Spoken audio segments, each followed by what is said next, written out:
Halo semuanya, kembali lagi di Iseng Tanya-Tanya. Nah, pada kesempatan hari ini saya ingin bertanya ke para sutradara di Indonesia, baik itu sinetron maupun film. Pertanyaannya yang pertama adalah, kenapa pemeran utama di film-film Indonesia atau di sinetron harus yang masih ABG atau yang masih muda-muda, sedangkan aktor atau artis yang sudah berumur 40 tahun sampai yang sudah berumur 50 tahun hanya menjadi pemeran pendukung. Nah, pertanyaan pertama adalah itu, kenapa di film-film Indonesia atau di sinetron-sinetron Indonesia itu aktor atau artis yang sudah berumur 40 tahun sampai yang sudah berumur 50 tahun hanya dijadikan pemeran pendukung, bukan dijadikan pemeran utama, tidak seperti di film-film Hollywood atau di serial TV Hollywood. Nah, itu pertanyaan yang pertama. Pertanyaan yang kedua adalah, kenapa pemeran utama di film Indonesia atau yang di sinetron Indonesia harus yang ganteng, yang cantik, yang berpenampilan modis, dan untuk cowoknya biasanya rambutnya klimis. Nah, kenapa tuh? Kenapa di setiap sinetron atau di film-film Indonesia si aktor atau artis yang dipilihnya tuh harus yang mukanya ganteng, cantik, penampilannya harus modis, terus juga rambutnya harus yang klimis, nggak pernah yang aktor atau artis.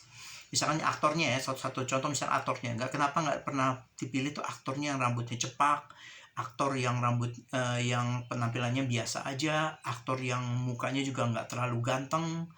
Nah, kenapa tuh? Kenapa harus memilih yang ganteng, yang cantik, yang modis, dan yang untuk cowoknya ini kenapa juga harus yang berambut klimis? Kenapa nggak yang biasa-biasa aja, yang cepak, penampilannya juga yang sederhana aja? Kenapa tuh? Pertanyaan yang kedua ya. Pertanyaan yang ketiga adalah, kenapa setiap film-film Indonesia atau sinetron yang badannya gede atau yang badannya berotot selalu dijadikan penjahat atau bodyguard, tidak pernah dijadikan pemeran utamanya atau jadi jagoannya? Nah, pertanyaan ketiga adalah, kenapa di film-film Indonesia atau di sinetron yang badannya gede-gede atau yang berotot biasanya dijadikan bodyguard atau jadi penjahat, nggak pernah dijadikan pemeran utama? Nggak kayak di film-film Hollywood atau di serial TV Hollywood kan biasanya kan yang jadi jagoan kadang-kadang suka ada yang badannya gede ya, suka berotot kan.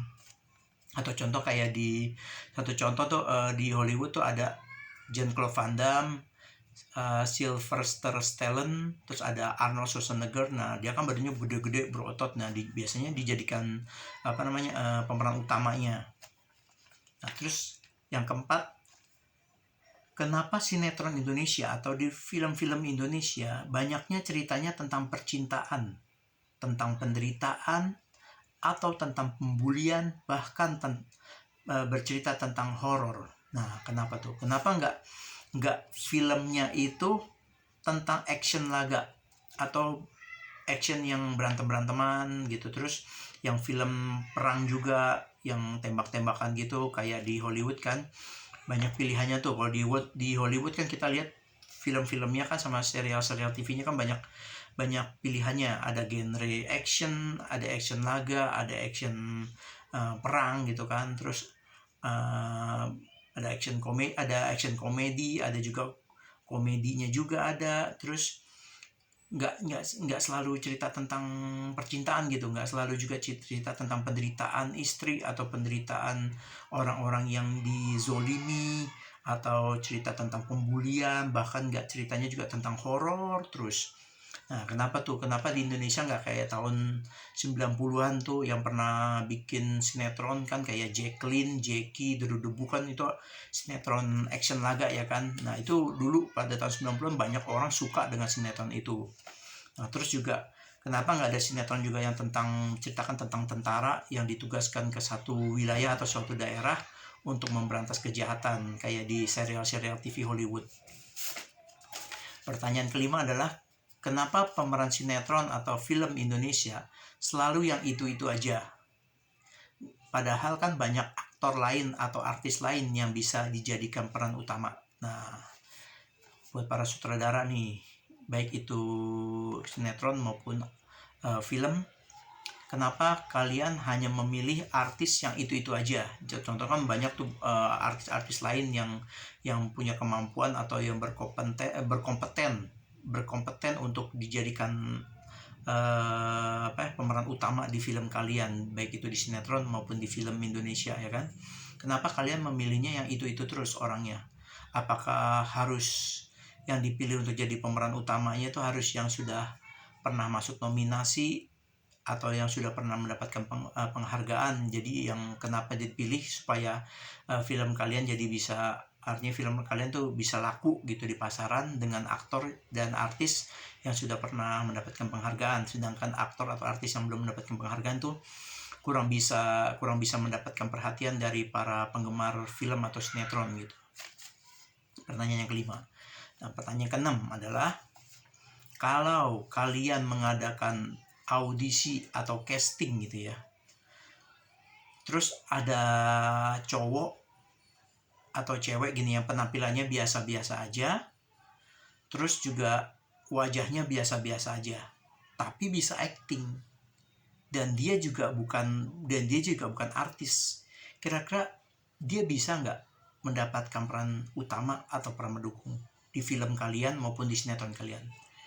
Saya ulangin ya, pertanyaan keenam adalah, kalau ada orang, cewek ataupun cowok, tapi bukan dari artis, ikutan audisi atau ikutan casting, nah tapi dia bisa acting, bisa artinya bisa menyampaikan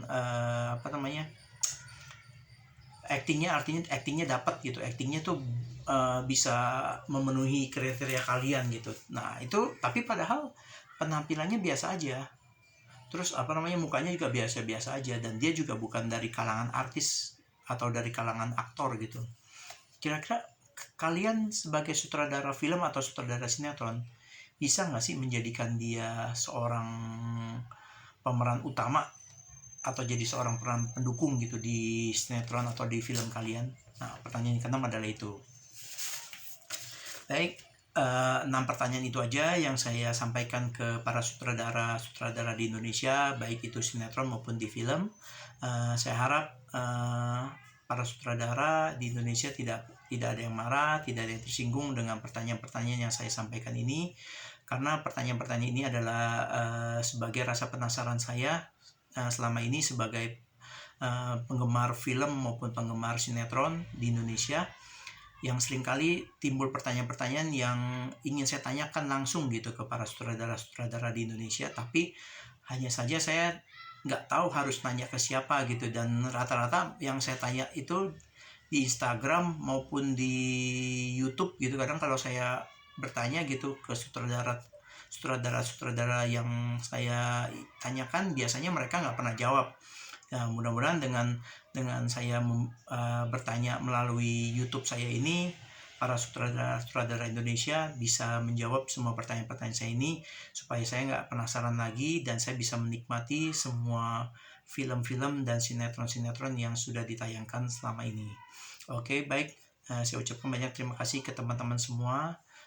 Saya mohon maaf apabila ada kata-kata atau ada penyampaian saya yang kurang baik, atau ada kata-kata saya atau ada penyampaian saya yang membuat kalian marah atau tersinggung. Saya mohon maaf sebesar-besarnya.